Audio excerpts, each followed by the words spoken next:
Bismillahirrahmanirrahim. Assalamualaikum warahmatullahi wabarakatuh. Selamat pagi kakak soleh semuanya. Selamat bertemu kembali di hari Selasa tanggal 12 Januari 2021. Di pagi yang indah ini mari kita berdoa kepada Allah, mudah-mudahan Allah melembutkan hati-hati kita sehingga mudah sekali hati kita untuk menerima kebenaran, yang mana dengan kebenaran itu kita mampu menjadi pribadi yang bermanfaat, pribadi yang mudah untuk membantu sesama, baik itu dengan hartanya, dengan tenaganya, ataupun dengan pikirannya.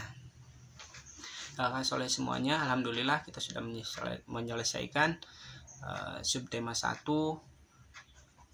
tematik jilid 4E. Sekarang kita mari coba kita mengulang kembali pelajaran yang sudah kita pelajari. Untuk muatan PKN kita sama-sama sudah belajar di sila keempat, lambang dan maknanya. Sila keempat apa? Kerakyatan yang dipimpin oleh hikmat kebijaksanaan dalam permusyawaratan perwakilan, yang dilambangkan dengan kepala banteng. Artinya ini yang pertama, yaitu sebagai warga negara, bahwa setiap kita memiliki hak, kedudukan dan kewajiban yang sama, tidak ada beda. Yang kaya, yang miskin, orang Papua, orang Jawa Barat, laki-laki, perempuan, semuanya sama, punya kedudukan, hak dan kewajiban yang sama. Kemudian yang kedua, tidak boleh memaksakan kehendak orang kepada orang lain. Ya, tidak boleh kita memaksakan apa yang menurut kita terus tanpa mendengarkan apa pendapat orang lain. Kemudian yang ketiga, mengutamakan musyawarah dalam mengambil keputusan. Kita berembuk, berunding, berdiskusi, sampaikan apa yang kita kira pandang benar. Kemudian kita juga dengarkan apa yang orang lain sampaikan. Kemudian kalau sudah diputuskan hasilnya, maka tidak ada lagi nanti untuk kita bicara itu mah apaan, tidak, karena musyawarah tempat untuk kita mengeluarkan pendapat kita. Sedangkan kalau sudah diputuskan, maka bukan lagi bicara tapi bekerja. Kemudian yang ketiga, mengutamakan musyawarah dalam mengambil keputusan, ya. Kemudian yang keempat, musyawarah untuk mencapai mufakat, artinya untuk mencapai kesepakatan bersama dilakukan musyawarah, dialog atau diskusi, ya, bicara dengan orang lain, karena siapa tahu pendapat orang lain lah yang sebetulnya lebih benar atau lebih baik untuk dijalankan untuk kepentingan bersama. Kemudian di dalam musyawarah, yang kelima, di dalam musyawarah diutamakan kepentingan bersama, artinya pembicaraan yang dilakukan adalah untuk mencapai kepentingan orang banyak. Kemudian yang keenam, keputusan yang diambil harus dapat dipertanggungjawabkan, baik itu secara nilai agama ataupun peraturan negara. Sila keempat ini menuntut kita untuk berbuat baik sebetulnya, untuk menghargai sesama kita. Kemarin kita sudah belajar, la yu'minu ahadukum hatta yuhibbu li akhihi ma yuhibbu li nafsi. Tidak dikatakan sempurna iman seseorang sampai dia mencintai apa yang sampai dia mencintai saudaranya sebagaimana ia mencintai dirinya sendiri. Coba kita lihat lagi di surat Al-Hasyr ayat ke-9. A'udzu billahi minasyaitonir rajim. Walladzina tabawwa'ud dar wal imana min qablihim yuhibbuna man hajara ilaihim wala yajiduna fi sudurihim hajatan mimma utu wa yu'siruna ala anfusihim walau kana bihim khasasah wa may yuqa shuhha nafsihi fa ulaika humul muflihun. Dilihat orang Ansor ketika dia ingin pun, tapi tahu orang Muhajirin mau, maka dia tidak sungkan, dia berikan, dia kasihkan. Ya, bahkan dia lebih mengutamakan orang Muhajirin ketimbang dirinya sendiri. Nah, kita pun ya kakak Soraya hidup dalam bernegara, bermasyarakat, maka tolong perhatikan, utamakan dulu kepentingan orang lain. Ya, itu salah satu makna dari sila keempat. Untuk muatan bahasa Indonesia, kita belajar kemarin tentang teks non-fiksi. Apa yang dimaksud dengan teks non-fiksi? Teks non-fiksi adalah teks yang bersifat nyata, bersifat fakta. Artinya cerita yang terkandung di dalamnya adalah sesuatu yang pernah terjadi, benar adanya. Misal apa contohnya? Kisah para nabi, kisah para sahabat, kisah para pahlawan, atau biografis seorang, misalkan ya, si A namanya ini, lahirnya di sini,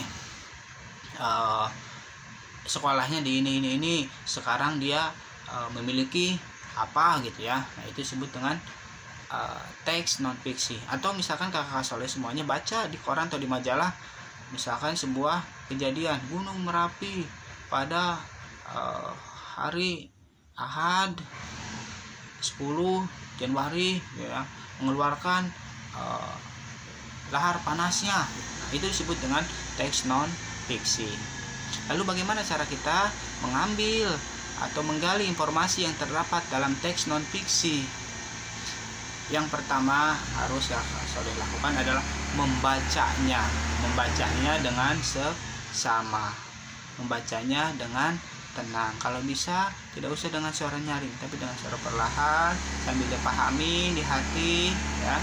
Kemudian cara yang kedua untuk menggali, untuk mengetahui informasi apa saja yang terdapat dalam teks non-fiksi adalah dengan cara menjawab pertanyaan-pertanyaan yang sesuai dengan teks non-fiksi tersebut. Jadi cara yang pertama yaitu membaca, yang kedua menjawab pertanyaan-pertanyaan yang sesuai dengan cerita yang terdapat di teks tersebut. Kemudian untuk muatan SBDP kita sudah belajar tentang tempo lagu, tandanya, dan nada lagu. Apa yang dimaksud dengan tempo lagu? Tempo lagu adalah kecepatan dalam birama lagu. Sedangkan tanda tempo yaitu tanda yang menunjukkan kecepatannya sebuah lagu ya. Jadi seperti ini. Misalkan bangun pemuda-pemudi Indonesia. Sekarang bandingkan dengan lagu yang kedua.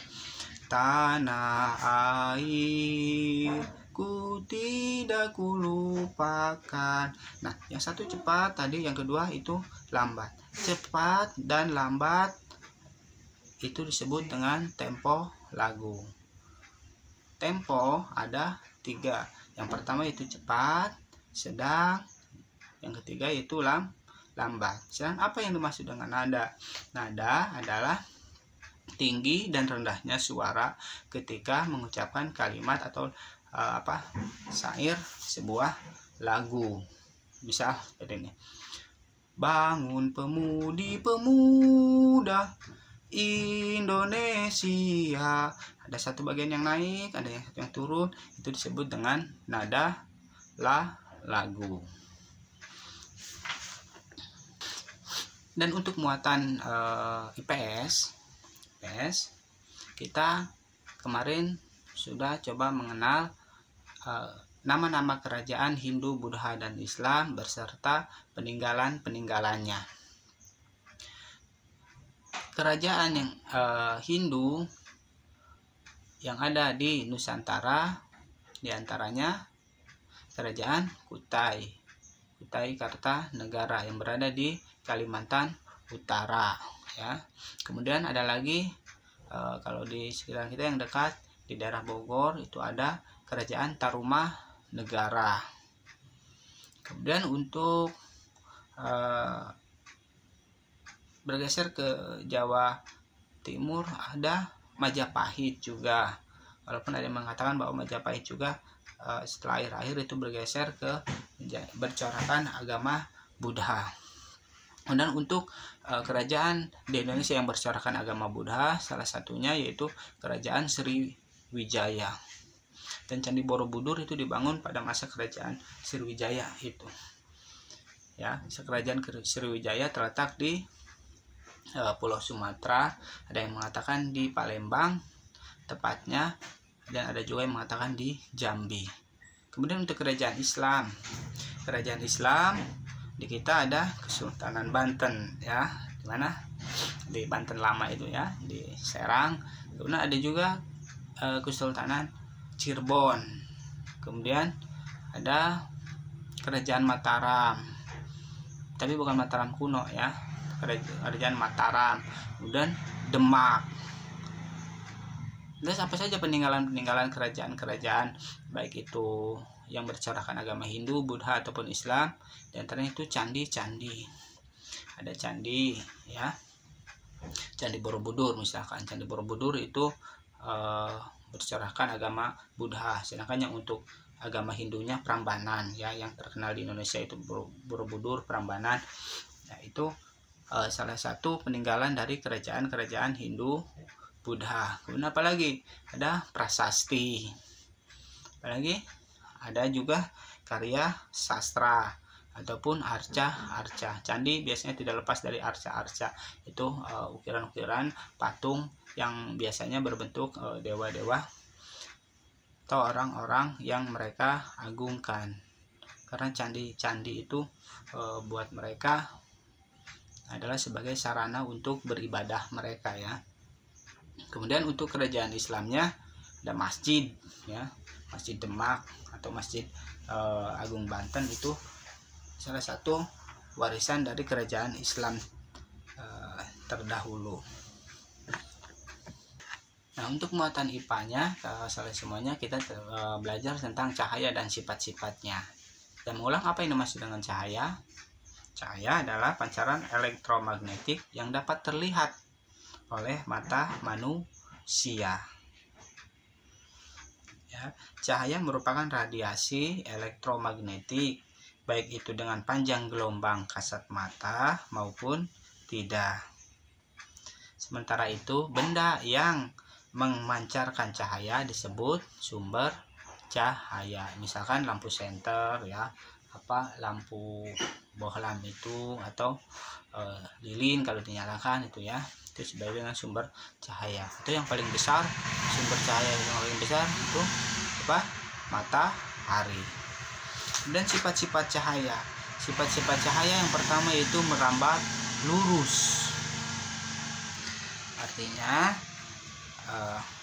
kita bisa lihat, misalkan kita kasih contoh kemarin, ya, sudah, ya. Kalau kita masukkan ke senter gitu, kita senter ke lubang kunci, misalnya ke lubang yang kecil, maka dia akan tetap lurus. Itu salah satu sifat dari cahaya, yaitu merambat lurus. Yang kedua itu cahaya dapat dipantulkan. Kemudian yang ketiga, cahaya dapat dibiaskan atau dapat dibengkokkan, ya. Mari kita coba di air. Kalau kita lihat di air, masukkan sesuatu tempat, biasanya dia tidak akan sama lurus seperti ini. Ya, kalau yang bagian atas misalkan di sini, di bawahnya sini, ya, seperti terpatah. Kemudian cahaya dapat diuraikan. Yang kelima, cahaya dapat menembus benda bening. Dan untuk muatan matematik kita belajar tentang garis. Apa yang dimaksud dengan garis? Garis adalah deretan titik. Jadi titik yang tidak terhingga itu membentuk sebuah garis. Sedangkan titik sendiri yaitu sesuatu yang memiliki kedudukan tapi dia tidak memiliki ukuran, ya. Jadi titik adalah sesuatu yang memiliki kedudukan tapi tidak memiliki ukuran, dan gabungan dari titik-titik itu menjadi sebuah garis. Kemudian garis ada yang pertama itu segmen garis. Segmen garis adalah yang mana sebuah garis, ya, yang mana ujung-ujungnya itu dibatasi oleh titik. Kemudian ada lagi sinar garis. Nah, sinar garis, kalau tadi segmen garis dua-duanya dibatasi oleh titik, kalau segmen garis atau kalau sinar garis yaitu hanya satu ujungnya saja yang dibatasi oleh titik. Sedangkan satu ujung lainnya bisa ditarik sepanjang apapun gitu ya. Kemudian yang ketiga itu garis lurus. Garis lurus adalah garis yang tidak dibatasi oleh titik di kedua ujungnya. Jadi kedua ujungnya bisa ditarik sepanjang kita suka. Di samping yang satu garis, kita juga kemarin coba mengidentifikasi yang dua garis. Yang pertama itu garis sejajar. Garis sejajar adalah dua buah garis dalam bidang datar, yang mana ketika ditarik dua-duanya ya dia tidak akan pernah berpotongan, tidak akan pernah bertemu. Jadi kalau dua garis ini kita tarik sini satu, ini tarik satu, dua-duanya tidak pernah bertemu menjadi sebuah potongan. Maka itu disebut dengan garis sejajar. Lihat di sini. Nah ya, ini garis terlihat. Kalau kita tarik garis ini, garis M tarik, garis L kita tarik juga, maka dia tidak menyatu menjadi sebuah potongan. Ini disebut dengan garis sejajar. Kemudian yang kedua itu garis berpotongan. Ini masih dengan garis berpotongan. Kebalikan dari tadi ya. Kalau garis berpotongan artinya itu dua buah garis dalam bidang datar, yang mana kalau ditarik, yang satunya ditarik lagi, dua-duanya ditarik gitu ya, maka dia akan bertemu di satu titik yang menjadikan sebuah potongan, artinya menyatu. Nah, lihat di sini garis M dan garis N. Ketika ditarik dia bertemu di sini ya. Nah, ini disebut dengan potongannya ya. Maka ini disebut dengan garis berpotongan. Yang berikutnya itu garis berimpit. Yang dimaksud dengan garis berimpit yaitu gabungan dari beberapa garis yang membentuk atau terlihat menjadi sebagai satu garis saja. Nih, contoh lihat kalau semuanya sini lihat ya, yang ini terlihat. Ini seperti sebuah terlihat satu garis. Tapi sebetulnya di sini ada dua buah garis. Garis untuk jarum ya, jarum menit jarum jam sama jarum menit kan ya. Tapi terlihat sebagai seperti satu buah garis. Ini yang disebut dengan garis berimpit, yaitu garis yang berimpitan dengan garis yang lain atau berdempetan dengan garis yang lain sehingga nampak menjadi sebuah satu garis lurus. Kalau kita lihat misalkan ini ya, garis ini kita potong-potong 1, 2, 3, 4 misalnya ya, garis A, garis AB, garis A, garis B ke sini, garis B, garis C ke sini misalkan. Sambung lagi misalkan ya, sampai sini garis F misalkan ada lagi. Nah, ini terlihat seperti hanya sebuah satu garis. Padahal di sini tadi ada garis A, garis B, garis C, garis D gitu ya. Tapi terlihat hanya sebagai seperti satu garis saja. Itu yang disebut dengan garis berimpit. Kemudian ada garis vertikal. Garis vertikal adalah garis yang tegak ke atas, dan garis horizontal yaitu garis yang mendatar. Baik, terima kasih ya oleh semuanya. Mudah-mudahan bermanfaat. Kita tutup. Subhanakallahumma bihamdi, asyhadu alla ilaha illa anta, astaghfiruka wa atubu ilaik. Jadilah kakak yang soleh, yang berbakti kepada orang tua, yang menjaga sholatnya, dan yang bermanfaat bagi sesamanya. 4B, jujur dan kuat. Assalamualaikum warahmatullahi wabarakatuh.